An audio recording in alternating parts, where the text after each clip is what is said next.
नमस्ते. आशीर्वाद तुमच्या चॅनलवर आपले सगळ्यांचे मी अगदी खूप खूप मनापासून स्वागत करते. आज मी फ्लावर आणि बटाटा सुकी भाजी बनवते आहे. मस्त झटपट भाजी होते आणि खायला पण छान लागते. तर इथे मी हा फ्लावर कापून घेतला आणि थोडं मीठ टाकलं, गरम पाणी घेतलं. त्या गरम पाण्यामध्ये हा फ्लावर असं छोटे छोटे तुकडे कापून घेतले, थोडी हळद टाकली आणि पाण्यामध्ये ठेवून दिलेलं. इथे एक बटाटा घेतला, ह्याचे पण मध्यम असे तुकडे केले आणि ते पण पाण्यामध्ये ठेवून दिले.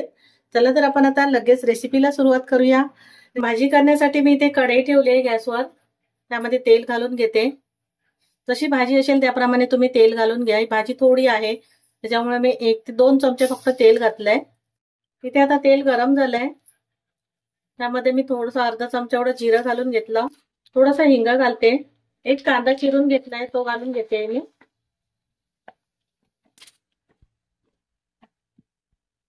थोडासा कढीपत्ता घालते. कांदा आपल्याला हलकासा लाल करून घ्यायचाय. इथे कांदा हलकासा लाल झालाय. त्याच्यामध्ये मी आता हे अर्धा चमचा आलं आणि लसूणची पेस्ट घालून घेतली. परत कांद्यासोबत आपल्याला परतून घ्यायचे. आल्या लसूणचा कच्चेपणा जाईपर्यंत, कच्चा जो वास असतो तो उग्र तो निघून जाईपर्यंत परतून घ्यायचे. ठीक आहे, आता कांदा मी लाल करून घेतलाय. त्याच्यामध्ये एक टोमॅटो चिरून घेतला, तो घालून घेते. तिथे टोमॅटो घातला आणि शिजून घेतलाय. व्यवस्थित असा नरम झालाय, टोमॅटो शिजला गेलाय. आता मी मसाले घालून घेते. हळद घातले 1 चमचा एवढी. हे लाल तिखट आहे, अर्धा चमचा घातलाय. तुम्ही तिखट तुमच्या आवडीप्रमाणे घेऊ शकता. हे धना पावडर आहे, ती पण घालून घेतली.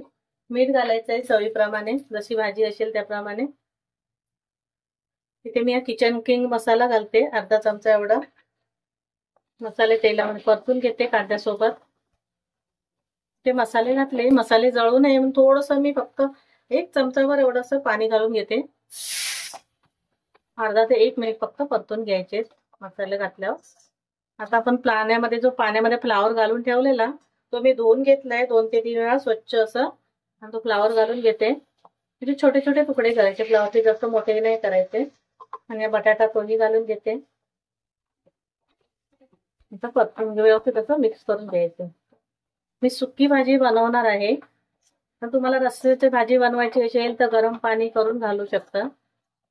रस्सेवाली पाहिजे असेल तर व्यवस्थित असं 2 ते 3 मिनिटं असं तेलामध्ये परतून घ्यायचंय मसाल्यामध्ये फ्लावर आणि बटाटा. इथे 2 ते 3 मिनिटं झाली. हे मसाल्यामध्ये फ्लावर आणि बटाटा परतून घेतलाय. आता आपल्याला शिजून घ्यायचंय. थोडंसं पाण्याचा हापका मारते फक्त, मी पाणी नाही घालत आहे. ते खाली जळू नये म्हणून, फक्त जास्त नाही घालायचं. आता गॅस कमी करते आणि शिजून घेते. भाजी मध्ये मध्ये जरा ढवळून घ्यायचे. इथे मी भाजी शिजत ठेवलेली मध्ये परतून घेतली आणि मस्त आपली भाजी शिजली गेली आहे. मी बटाटा तोडून दाखवते तुम्हाला. छान अशी वरून थोडीशी कोथिंबीर घालून घेते. आणि ते कसुरी मेथी घेतली आहे मी, ती हातावर अशी चोळून घालते. मस्त एक स्वाद येतो आणि छान वाटते. असेल तर घाला, नसेल नाही घातलं तरी चालेल. आता इथे मी गॅस बंद करून भाजी काढून घेते.